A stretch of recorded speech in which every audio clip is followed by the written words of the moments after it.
You only turn 35 once, and Nintendo wanted to make that clear back in 2020 when Mario had his 35th anniversary. That year, Nintendo released a bunch of Mario games, items, and collectibles, all to celebrate 35 years of saving princesses and stomping on Goombas. They showed off said items with a 15-minute presentation that started off with a Mario-themed Game & Watch. It could play Mario 1 and the Lost levels, as well as featuring a clock and a minigame. But it was only available within a limited production window, and for this, yeah, that made sense. If you wanted one of these, you'd probably buy it sooner or later, and the rest would rot on store shelves, kinda like they are 5 years later now. The Direct then followed up with the next Nintendo Switch port, which was of Super Mario 3D World, and oh boy did it look good. Am I biased? Yeah, probably. The characters were much faster, and a brand new game mode was added alongside it, Bowser's Fury. They then followed up with a Tetris 99 approach to the classic Super Mario Bros. It had 35 players facing off against each other, and honestly, it was really fun.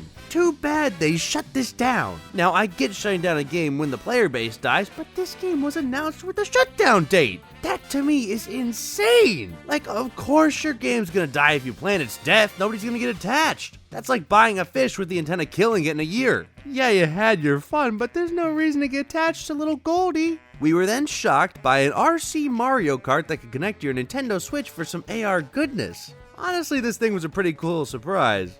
The $100 price point was kinda tough, but at least it wasn't limited. They then followed up with a bunch of Mario-themed events, clothing items, junk like that, and Super Mario All-Stars came to the SNES Online, so that was cool.